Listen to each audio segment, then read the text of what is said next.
God created channel సబ్స్క్రైబర్స్కు అలాగే వ్యూవర్స్కు ప్రభువైన యేసుక్రీస్తు వారి నామంలో శుభములు వందనాలు తెలియజేస్తున్నాను. ఒక సరికొత్త అంశంతో క్రైస్తవ స్త్రీకి కనువిప్పు అనే ఒక మంచి కార్యక్రమం ద్వారా గాడ్ క్రియేటెడ్ ఛానల్ మీ ముందుకు వస్తుంది. అందులో భాగంగానే ఈరోజు మనం నేర్చుకోబోయే అంశం అన్యాయాలను సహించిన అన్న. అన్యాయాలను సహించిన అన్న.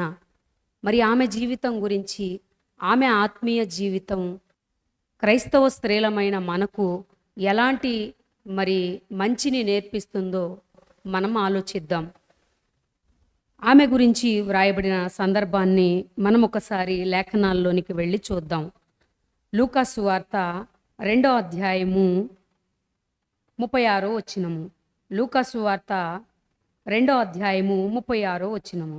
మరియు ఆషేరు గోత్రికురాలును పనుయేలు కుమార్తెయునైన అన్నా అను ఒక ప్రవక్తియుండెను.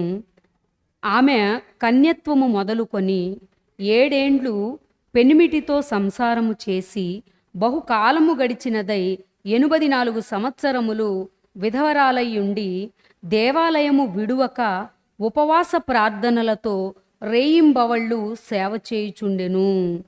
ప్రియమైన దేవుని పిల్లలారా, ఈ సందర్భాన్ని గనక మనం జాగ్రత్తగా ఆలోచించినట్లయితే, ఈ సందర్భాన్ని చదివినప్పుడు మనకు కాస్త బాధ అనిపిస్తూ ఉంటుంది. ఎందుకు అనంటే, ఈమె కన్యత్వము మొదలుకొని 7 ఏండ్లు పెనిమిటితో సంసారము చేసి బహుకాలము గడిచినదై 84 సంవత్సరాలు విధవరాలై ఉండెను. అంటే ఈమె తన వైవాహిక జీవితంలో 7 సంవత్సరాలు మాత్రమే తన భర్తతో సంతోషపడినట్లుగా, సంతోషకరమైనటువంటి జీవితాన్ని గడిపినట్లుగా మనం చూస్తున్నాం. అయితే లోకంలో ఉన్న మనకు ఈ సందర్భాన్ని చూసినప్పుడు దేవుడు ఈమెకు న్యాయం చేశాడు అనిపిస్తుందా, అన్యాయం చేశాడు అనిపిస్తుందా? ఖచ్చితంగా ఈ సందర్భం చూడగానే మనకు దేవుడు ఈమె పట్ల అన్యాయమే చేశాడని అనిపిస్తుంది. ఎందుకు అనంటే, కన్యత్వం మొదలుకొని దేవుని సన్నిధిలో ఉంటున్న ఆమె ఎంతో చక్కగా దేవుని ఎడల భయభక్తులు కలిగి దేవుని సన్నిధానంలో గడుపుతున్న ఈమెకు ఒక భయంకరమైనటువంటి సందర్భం ఎదురైంది. ఆ సందర్భంలో ఆమె తన భర్తను కోల్పోవడం మనం ఇక్కడ చూస్తున్నాం. అదే మనుషులైతే ఎలా ఆలోచిస్తారంటే, అయ్యో ఈమెకు అన్యాయం జరిగింది, ఈమెను దేవుడు పట్టించుకోలేదు, అందుకే ఈమె జీవితం ఇబ్బందుల్లోకి వెళ్ళిపోయింది, ఈమె చాలా ప్రమాదంలో ఉంది, ఈమె తన జీవితంలో ఏదో కోల్పోయింది అని చెప్పేసి దేవుడు ఏమైనా సరే ఈమె విషయంలో అన్యాయం చేశాడనే మాట్లాడతాం. అప్పుడప్పుడు మనం కొందరిని చూస్తూ ఉంటాం. యవన కాలంలో భర్తను కోల్పోయిన వారిని చూసి అయ్యో పాపం అని అంటూ ఉంటారు. ఎందుకు ఇలా అంటున్నారు అనంటే, తాను ముందు జరగబోయేటువంటి ఈ జీవితంలో ఎన్నో కష్టాలు అనుభవించాలి, ఎన్నో బాధలు అనుభవించాలి, ఇవన్నీ కూడా ఈ మొక్కతే అనుభవించాలి. తనకు చేదోడు వాదోడుగా ఉండే భర్త లేకుండా పోయాడు, తన ఆలనా పాలన చూసే భర్త లేకుండా పోయాడు అని బాధపడుతూ ఉంటాం. బాధపడుతూ ఏది ఏమైనా ఈమె విషయంలో మాత్రం అన్యాయమే జరిగిందని మాట్లాడతారు. కానీ దేవుడు ఏది చేసినా అది మంచికే చేస్తాడు. దాన్ని తెలుసుకోలేము, దాన్ని మనం గ్రహించలేము. అందుకే దేవుడు ఒక చోట ఒక మాట రాయిస్తూ ఏమంటున్నాడో చూడండి. యోబు గ్రంథము 34వ అధ్యాయము 10వ వచనంలో అంటున్నటువంటి మాట. యోబు గ్రంథము 34వ అధ్యాయము 10వ వచనము. విజ్ఞానము గల మనుష్యులారా, నా మాట ఆలకించుడి, దేవుడు అన్యాయము చేయుట అసంభవము అని అంటున్నాడు. అంటే దేవుడు అన్యాయం చేయడం అనేది అది జరగని పని అని ఇక్కడ మనకు చక్కగా అర్థమవుతుంది. దేవుడు అన్యాయం చేయడు అనంటే మనుషులు అన్యాయస్తులుగా ఉంటారన్నది ఖచ్చితంగా చెప్పవచ్చు. ఎందుకంటే మనిషి అన్యాయం చేయడానికి ఉవ్విళ్ళూరతాడు, కానీ దేవుడు మాత్రం ఏది చేసినా మంచి చేస్తాడు. మన దేవుడు న్యాయవంతుడు, యథార్థవంతుడు, ఆయన అన్యాయం చేయడు. ఈమె విషయంలో కనుక మనం ఆలోచించినట్లయితే ఈమె విషయంలో జరిగింది ఏంటి? అని మరలా మనం లూకాసు వార్త 2 అధ్యాయం 36కు వచ్చేటప్పటికి ఆ సందర్భాన్ని మరలా చూద్దాం. మరియు ఆషేరు గోత్రికురాలును పనూయేలు కుమార్తెయునైన అన్నా అను ఒక ప్రవక్తియుండెను. అంటే ఇక్కడ అన్నా గురించి దేవుడు ఎంత చక్కగా ఆమెను పరిచయం చేస్తున్నాడు అనేది మనకి ఇక్కడ అర్థమవుతుంది. ఈమె ఆషేరు గోత్రానికి చెందినటువంటి దానిగా ఇక్కడ మనకు అర్థమవుతుంది. ఆషేరు గోత్రం, ఈ గోత్రానికి ఏమైనా ప్రత్యేకత ఉందా? అసలు ఈ గోత్రం గురించి మనం ఆలోచించినట్లయితే, మరి లేయా తన దాసి అయిన జిల్ఫా మరి యాకోబునకు కనిన కుమారుడే ఈ ఆషేరు. మరి ఈ ఆషేరును కన్న తరువాత దేవుడు నా బాధ చూశాడు, నేను భాగ్యవంతురాలను, నన్ను అందరూ భాగ్యవంతురాలు అనుకుంటారు కదా అని అతనికి ఆషేరు అని ఒక మంచి పేరును పెట్టడం జరిగింది. అంటే భాగ్యవంతమైనటువంటి గోత్రంలో జన్మించినట్లుగా అన్న ఇక్కడ మనకు అర్థమవుతుంది. అంత మాత్రమే కాకుండా ఇశ్రాయేలీల గోత్రాలలో ఒక ప్రధానమైనటువంటి పాత్రను పోషించేవారిగా ఇక్కడ ఈ ఆషేరు గోత్రం వాళ్ళు మనకు కనిపిస్తున్నారు. ఒకసారి ఆ మాటను కూడా చూడండి. ఆదికాండము 49 అధ్యాయము 20వ వచనము. ఆదికాండము 49 అధ్యాయము 20వ వచనము. ఆషేరు నొద్ద శ్రేష్టమైన ఆహారము కలదు, రాజులకు తగిన మధుర పదార్థములను అతడిచ్చును. జాగ్రత్తగా వినండి ప్రియమైన దేవుని పిల్లలారా. ఇక్కడ ఆషేరు గోత్రం యొక్క ప్రత్యేకతను దేవుడు మనకు తెలియజేస్తున్నాడు. ఆషేరు నొద్ద శ్రేష్టమైన ఆహారం ఉంది. శ్రేష్టమైనవి చాలా వస్తువులు ఉంటాయి, వాటిలో శ్రేష్టమైన వస్తువులు ఉంటాయి, మరి శ్రేష్టమైన వస్తువులు ఉంటాయి, మంచి వస్తువులు ఉంటాయి, చెడు వస్తువులు ఉంటాయి. ఇక్కడ ఆషేరు నొద్ద ఏమి దొరుకుతుందట? ఆషేరు నొద్ద శ్రేష్టమైన ఆహారము కలదు, రాజులకు తగిన మధుర పదార్థములను అతడిచ్చును అంటున్నాడు. అంటే రాజులకు కావలసినటువంటి మంచి ఆహార పదార్థాలు ఈ ఆషేరు గోత్రపు వారి దగ్గర ఉన్నవి. అంటే వీరు రాజులకు సంబంధించిన మధుర పదార్థములు వారు అందిస్తున్నట్లుగా ఇక్కడ మనకు కనిపిస్తుంది. అంటే మధుర పదార్థాలు అందించే వీరు మరి గొప్పవారిగా ఉంటారా, మరి తక్కువగా ఉంటారా అంటే ఖచ్చితంగా గొప్పవారై ఉంటారని మనం చెప్పవచ్చు. అంటే ఈ గోత్రంలో నుంచి వచ్చిన ఈ అన్న ఒక సంపన్నమైన కుటుంబం నుంచి వచ్చినట్లుగా ఇక్కడ మనకు కనిపిస్తుంది. ప్రియమైన దేవుని పిల్లలారా, మరి ఆమె గురించి మాట్లాడుతున్న మాటల్లో మరియు ఆషేరు గోత్రికురాలును పనూయేలు కుమార్తెయునైన అన్న అను ఒక ప్రవక్తి. మరి ఆమె గోత్రాన్ని పరిచయం చేశాడు, అలాగే తన తండ్రిని జ్ఞాపకం చేశాడు, అలాగే ఈమె ఒక మంచి ప్రవక్తి అని కూడా దేవుడు మనకు జ్ఞాపకం చేస్తున్నాడు. ప్రియమైన దేవుని వారలారా, పాత నిబంధన కాలంలో ఎంతోమంది ప్రవక్తలు ఉన్నారు. మిరియాం ఉంది, దెబోరా ఉంది, హుల్దా ఉంది. అలాగే కొత్త నిబంధన కాలం వచ్చేటప్పటికి ఫిలిప్పు 4 కుమార్తెలు కూడా ప్రవక్తలుగా మనకు బైబిల్ గ్రంథంలో కనిపిస్తుంది. అయితే ప్రియులారా, ఇక్కడ మంచి ప్రవక్తలుగా ఉన్నవారు ఉన్నారు, చెడ్డ ప్రవక్తలుగా ఉన్నటువంటి వారు కూడా మనకు బైబిల్ గ్రంథంలో కనిపిస్తారు. నోవద్య అనే ఒక ప్రవక్తని మనకు కనిపిస్తుంది. ఆమె ఒక చెడ్డ ప్రవక్తిగా బైబిల్లో మనకు కనబడతా ఉంది. కానీ ఈ అన్న మాత్రం ఒక మంచి స్థాయిని సంపాదించుకున్నట్లుగా ఒక మంచి ప్రవక్తనిగా ఇక్కడ మనకు కనిపిస్తుంది. దేవుడు ఎంత చక్కగా ఆమెను గౌరవిస్తున్నాడో, ఆమెను హెచ్చిస్తున్నాడో మనము ఈ మాటను బట్టి మనం అర్థం చేసుకోవచ్చు. ప్రియమైన దేవుని వారలారా, ఇంకా ఏమంటున్నాడు చూడండి. ఆమె కన్యత్వము మొదలుకొని 7 ఏండ్లు పెనిమిటితో సంసారము చేసి బహుకాలము గడిచినదై 84 సంవత్సరములు విధవరాలై ఉండెను. మరి భాగ్యవంతురాలైనటువంటి ఈమె చిన్ననాటి నుంచి కూడా మరి దేవుని యందు భయభక్తులు కలిగి బ్రతుకుతున్నట్లుగా ఇక్కడ మనకు అర్థమవుతుంది. కన్యత్వము మొదలుకొని ఆమె మరి దేవుని సేవలో ఉంటుంది అని అంటే చిన్ననాటి నుంచే తనకు దేవుని భావాలు ఉండబట్టే తన కన్యత్వం నుంచి దేవుని మందిరంలో సేవ చేయడానికి ఆమె ఇష్టపడుతుంది. ఆమె ఈ పనిని ఎంచుకుంది. మరి భర్త చనిపోయిన వెంటనే కన్యత్వం నుండి మరి భర్త చనిపోయాడు. 7 సంవత్సరాలకే భర్త చనిపోయినప్పుడు మరి నా భర్త లేనప్పుడు నేను ఇక్కడ ఎందుకు ఉండాలి, నేను తిరిగి నా కుటుంబపు వాళ్ళందరూ కూడా సంపన్నులు కదా, నా కుటుంబంలో ఉన్న వారందరూ ఉన్నతమైనటువంటి స్థితిలో ఉన్నారు కదా, వాళ్ళ దగ్గరకు వెళ్ళిపోయి నేను సంతోషంగా బ్రతుకుదాం, నేను చక్కగా నా వారితో ఆనందకరమైనటువంటి జీవితాన్ని నేను గడపొచ్చు, నేను వెళ్ళిపోదాము అనే ఆలోచన ఆమె చేయలేదు. కానీ దేవుని సన్నిధిలో ఉండి దేవుని కొరకు, ఇశ్రాయేలీల దేవుని రక్షణ కొరకు ఆమె కనిపెడుతున్నట్లుగా మనం చూస్తున్నాం. అంటే భాగ్యవంతురాలైనటువంటి ఆ గోత్రంలో పుట్టిన ఈమె ఆత్మలో భాగ్యవంతురాలు కావాలి అని అనుకుంది, కానీ ఈ లోకంలో భాగ్యం నన్ను పరలోకానికి చేర్చదు అని గుర్తుంచుకుంది.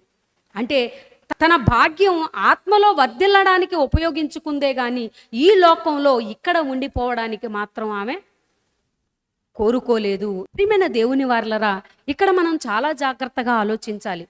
మరి తన భయంకరమైనటువంటి ఆ స్థితిలో ఉన్నప్పుడు ఆ స్థితిని ఆమె నిందించుకోవడం లేదు. అయ్యో ఏంటి ప్రభువా నాకు ఇలా జరిగింది, నేను నీ సేవలోనే ఉంటున్నాను కదా, నీ కొరకే బ్రతుకుతున్నాను కదా, ప్రతి విషయంలో కూడా నేను ముందుంటున్నాను నీ కార్యక్రమాల్లో, నాకెందుకు ఇలా జరిగింది అని చెప్పేసి ఎక్కడ కూడా బాధపడినట్లుగా మనం చూడట్లేదండి.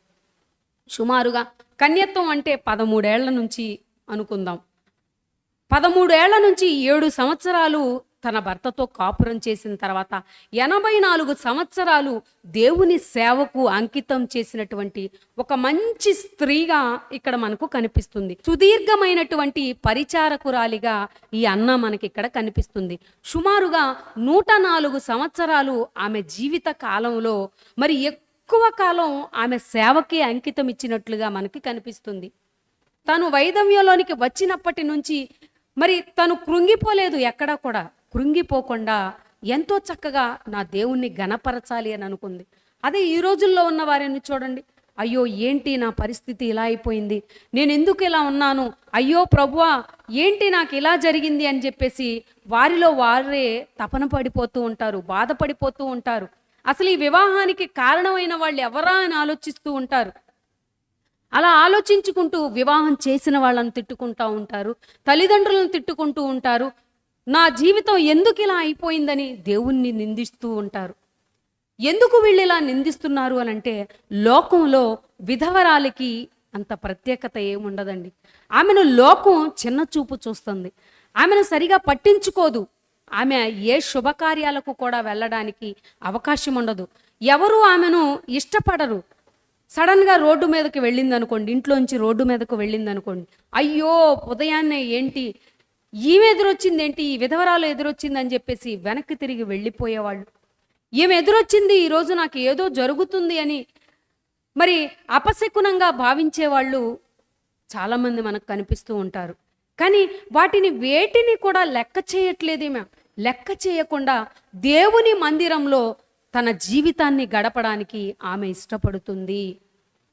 1 సంవత్సరమో 2 సంవత్సరాలో కాదండి, సుమారుగా 84 సంవత్సరాలు తన జీవితకాలం అంతా ఆయన సన్నిధిలో గడుపుతుంది అని అంటే మరి ఎంత ఉన్నతంగా ఆమె తన జీవితాన్ని దేవునికి సమర్పించుకుందో మనకు అర్థమవుతుంది.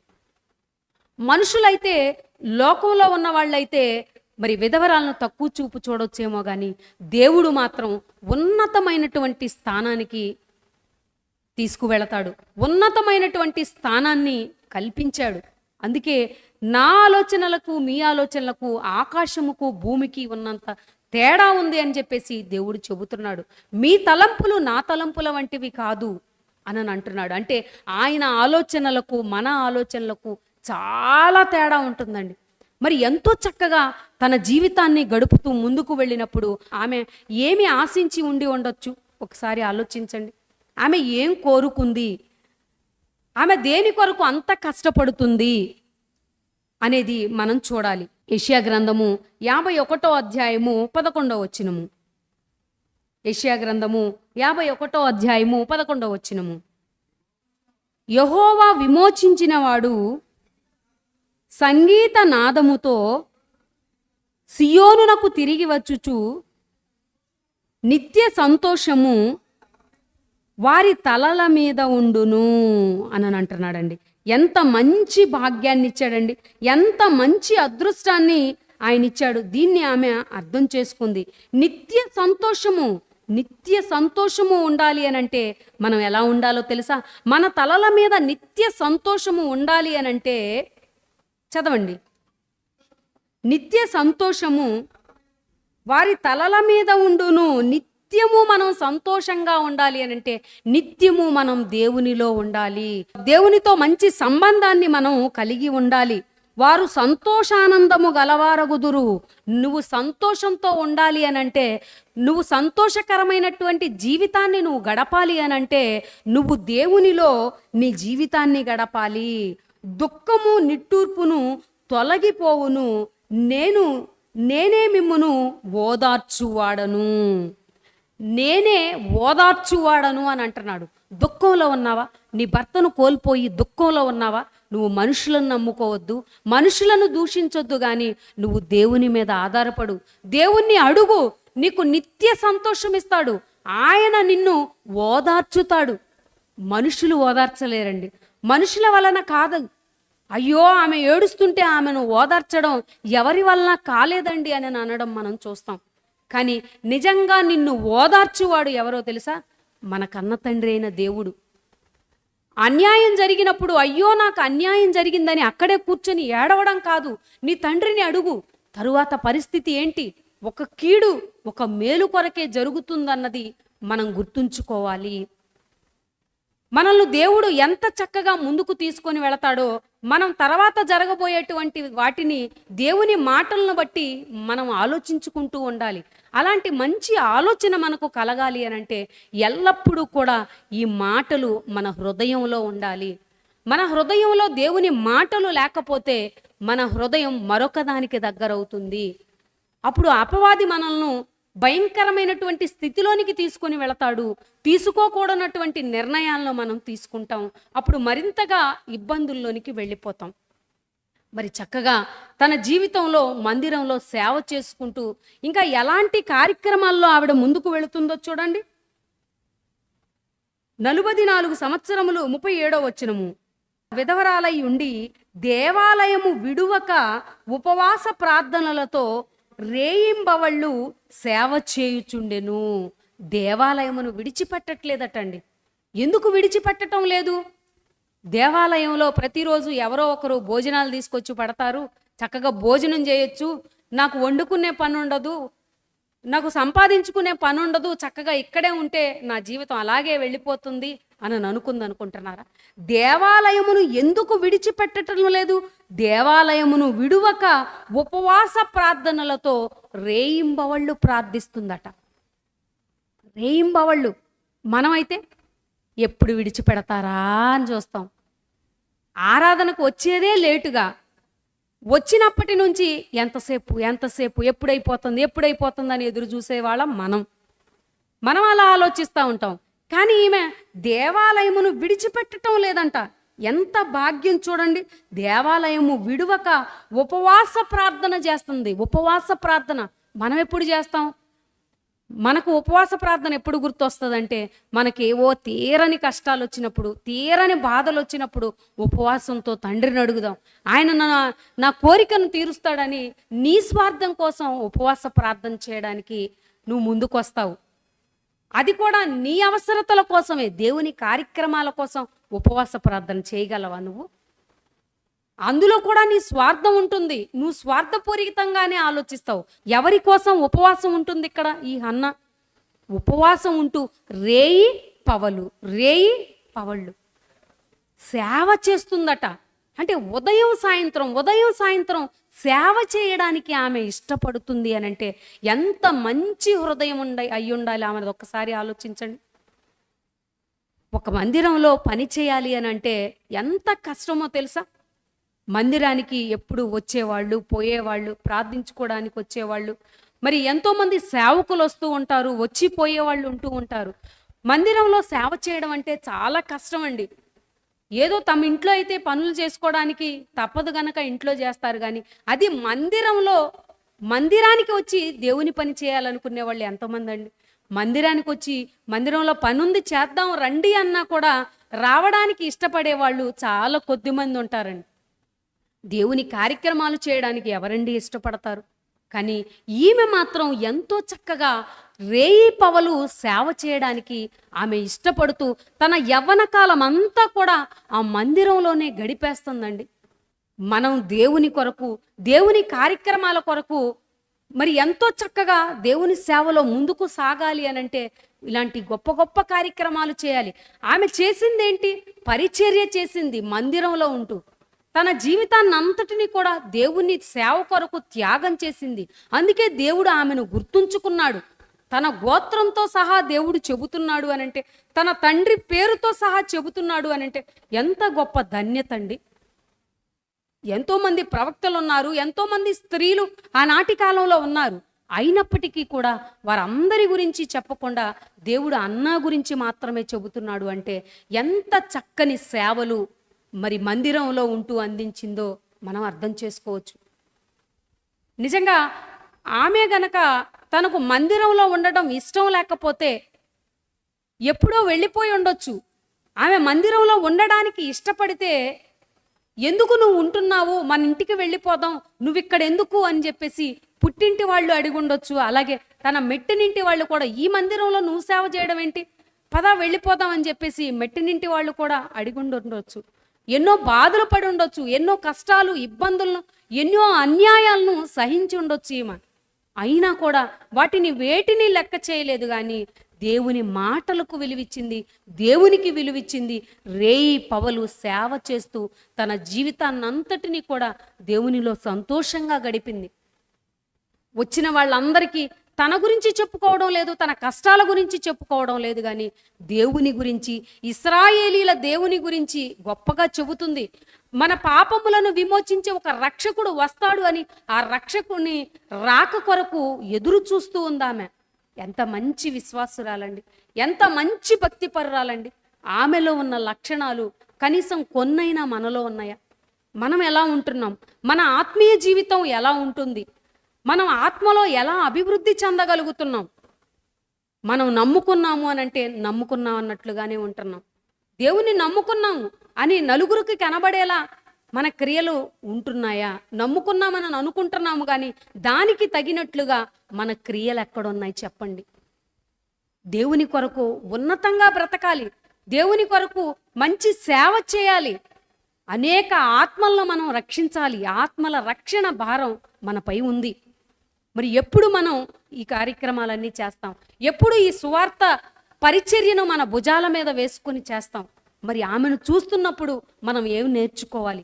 ఆమె వలె మన జీవితాన్ని, నిజంగా ఆమెలాంటి జీవితం మనకు లేదు. మనకు అందరూ ఉన్నారు, భర్త ఉన్నాడు, పిల్లలు ఉన్నారు, సంతోషకరమైనటువంటి కుటుంబము ఉంది.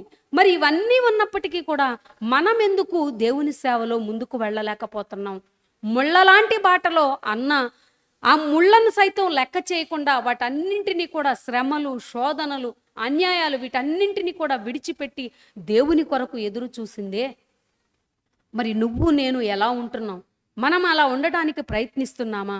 నువ్వు నిజంగా దేవుణ్ణి ప్రేమిస్తే, మనం నిజంగా దేవుణ్ణి ప్రేమిస్తే ఆయన ఇవ్వబోయేటువంటి ఆ మంచి కార్యాలను మనం పొందుకోవాలి అని అంటే దేవుడు అనుకున్నట్లుగా మనం బ్రతికించి చూపించాలండి.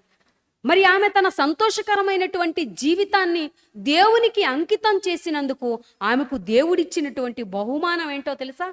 చూడండి, లూకా సువార్త 2వ అధ్యాయము 38వ వచనము. ఆమె కూడా ఆ గడియలోనే లోపలికి వచ్చి దేవుని కొనియాడి యెరూషలేములో విమోచన కొరకు కనిపెట్టుచున్న వారందరిలో ఆయనను గూర్చి మాట్లాడుతుంది. ఎవరిని గూర్చి మాట్లాడుతుంది? యేసుక్రీస్తు వారిని గూర్చి మాట్లాడుతుంది. బాలుడుగా ఉన్న యేసుక్రీస్తు మందిరానికి వచ్చాడు, సుమియోను వారిని దీవించాడు. దీవించి ఏమంటున్నాడు? పైకి చదవండి. మరి యేసుక్రీస్తు వారు ఆ మందిరానికి వచ్చినప్పుడు ఏం జరిగింది? 34వ వచనం పైకి చదవండి. సుమియోను వారిని దీవించి, ఇదిగో అనేక హృదయాలోచనలు బయలుపడునట్లు ఇశ్రాయేలులో అనేకులు పడుటకు తిరిగి లేచుటకును వివాదాస్పదమైన గుర్తుగా ఈయన నియమింపబడి ఉన్నాడు. మరియు నీ హృదయములోనికి ఒక ఖడ్గము దూసుకొని పోవునని ఆయన తల్లి అయిన మరియతో చెప్పెను. ఆయన బాలుడుగా ఉన్నప్పుడు యేసుక్రీస్తు వారు మందిరానికి వచ్చినప్పుడు సుమియోను ఎప్పుడైతే మరి బాలుణ్ణి దీవించి వారిని దీవించి, అమ్మ మరియా నీ హృదయంలోనికి ఒక ఖడ్గం దూసుకొని వెళుతుంది, వివాదాస్పదమైన గుర్తుగా ఈ శిశువు నియమింపబడతాడు, వివాదాస్పదమైనటువంటి గుర్తుగా ఈ శిశువు ఉంటాడు అని చెప్పినప్పుడు మరి అన్నగారు లోపలికి వచ్చిన తర్వాత ఆ శిశువుని ఆమె చూడడం, ఆమె చేతుల్లో ఒక రక్షకుణ్ణి చూసి ఆయన అనేకులు ఎవరెవరైతే మరి ఆయన విమోచన కొరకు ఎదురు చూస్తున్నారో, ఎంతోమంది భక్తులు యేసుక్రీస్తు వారిని చూడాలనుకున్నారు కానీ చూసారా, చూడలేదు. ఎంతోమంది ప్రవక్తలు చూడాలనుకున్నారు, చూడలేకపోయారు. కానీ ఆ అదృష్టం ఎవరికి దక్కింది? బాలుడుగా ఉన్న యేసుక్రీస్తుని ఎత్తుకునే మంచి అదృష్టం ఈ అన్నకి దొరికినట్లుగా మనం చూస్తున్నాం. ప్రియమైన దేవుని వారలారా, దేవుడు ఎంత చక్కగా ఆమెను సన్మానించాడో, ఆమెను ఘనపరిచాడో ఇక్కడ మనకు అర్థమవుతుంది. మనం మన జీవితాల్లో శోధనలు వచ్చినప్పుడు, కష్టాలు వచ్చినప్పుడు, ఇబ్బందులు వచ్చినప్పుడు మనం వాటికి నిలబడాలి. నిలబడినప్పుడు దేవుడు ఖచ్చితంగా మనకు మేలు చేసి తీరతాడు. ప్రియమైన దేవుని పిల్లలారా, మరి ఎంతో చక్కగా మొట్టమొదటిసారిగా సువార్తను ప్రకటించినటువంటి ఒక మంచి స్త్రీగా, ఒక మంచి ప్రవక్తగా ఎవరు మనకు కనిపిస్తున్నారు? అన్న కనిపిస్తుంది. దేవుడు అందుకే ఒక మాట రాయించాడు చూడండి, మత్తయి సువార్త 10వ అధ్యాయము 22వ వచనం, మీరు నా నామము నిమిత్తము అందరి చేత ద్వేషింపబడుదురు, అంతము వరకు సహించిన వాడెవడో వాడే రక్షింపబడును. నా నామము నిమిత్తము అందరి చేత ద్వేషింపబడతారు. ఆనాడు ఆమె అందరి చేత ద్వేషింపబడి ఉండొచ్చు. ఏంటి ఏమో ఎప్పుడు ఈ మందిరంలో ఉంటూ ఈ పని చేసుకుంటూ ఏంటి అని ఆమెను చులకనగా చూసుండొచ్చు. ఈరోజు పరిచర్య చేసేవాళ్ళంటే చాలా చిన్న చూపండి మనుషులకు. గొప్ప గొప్ప హోదాల్లో ఉన్న వాళ్ళను, మరి మంచి మంచి ఉద్యోగాల్లో ఉన్న వాళ్ళను వాళ్ళు మంచిగా స్వీకరిస్తారు, మంచిగా వారిని దగ్గరకు చేర్చుకుంటారు. కానీ పరిచర్య చేసే వాళ్ళని ఎవరండి దగ్గరకు తీసుకుంటారు? ఎవరు పరిచర్య చేసే వాళ్ళని ఇష్టపడుతూ ఉంటారు చెప్పండి? ఎన్నో మాటలు, ఎన్నో నిందలు, లేనిపోని వాటికి ఆమెను ఎంతోమంది ఎన్నో అనుండొచ్చు. కానీ ఆమె మాత్రం వాటన్నింటినీ సహించింది, వాటన్నింటినీ భరించింది, అంతము వరకు సహించింది. గనుకనే ఇశ్రాయేలీల యొక్క రక్షణ కొరకు ఎదురు చూసిన వాళ్ళు, అనేకుల పాపాలను విడిపించడానికి వచ్చిన యేసుక్రీస్తు వారిని చూసే అదృష్టాన్ని ఆవిడ పొందుకుంది. మరొక మాట చూడండి, మార్కు సువార్త 13వ అధ్యాయము 13వ వచనము, నా నామము నిమిత్తము అందరి చేత మీరు ద్వేషింపబడుదురు. చూసారా, నా నామము నిమిత్తము అందరి చేత మీరు ద్వేషింపబడతారు అని అంటున్నాడు. ఎందుకు ద్వేషింపబడతారు అని అంటే, దేవుని కొరకు బ్రతికే వాళ్ళంటే చిన్న చూపండి. దేవుని కొరకు బ్రతకాలి అనే మంచి నిర్ణయం తీసుకున్న వాళ్ళను చూసి ద్వేషిస్తూ ఉంటారు. అబ్బే ఏంటి వీళ్ళు ఎలా ఉన్నారు, వీళ్ళు ఎప్పుడు దేవుడు దేవుడు అని అంటూ ఉంటారని వాళ్ళు చేయరు, చేసే వాళ్ళను చేయనివ్వరు. అంటే నా నామము నిమిత్తము అందరి చేత మీరు ద్వేషింపబడుదురు, అంతము వరకు సహించిన వాడే రక్షింపబడును. అంతము వరకు సహించిందండి ఈ అన్న, అంతము వరకు సహించింది గనకనే ఒక మంచి రక్షణను ఏమో పొందుకోగలిగింది. ఈరోజు మనం మాట్లాడుకోవడానికి స్త్రీ ఒక ఆదర్శంగా నిలవబడింది అని అంటే నిజంగా ఎంత గొప్ప ధన్యతను దేవుడు ఆమెకి ఇచ్చాడో దీన్ని బట్టి మనకు అర్థమవుతుంది. తనకున్నటువంటి భాగ్యాన్ని బట్టి, తనకున్నటువంటి ఆస్తిని బట్టి, అంతస్తును బట్టి తన ఒంటిని అలంకరించుకొని మరి తను అందంగా కనబడాలి అని చెప్పేసి తన శరీరానికి ఆమె అంగులు ఆర్భాటాలు చేయలేదు. కానీ తన ఆత్మను అలంకరించుకుంది, ఆత్మను సత్క్రియలతో అలంకరించుకొని ఎంతో చక్కగా దేవుని యందు భయభక్తులు కలిగి బ్రతికింది. ఈ అన్నా జీవితం ప్రతి ఒక్క స్త్రీకి కూడా ఆదర్శం కావాలి. మనం ఏదో ఒక విషయంలో స్పెషల్గా ఉండాలని కోరుకుంటూ ఉంటాం కదా, ఏదో ఒక విషయంలో స్పెషల్గా ఉండాలి. ఏంటా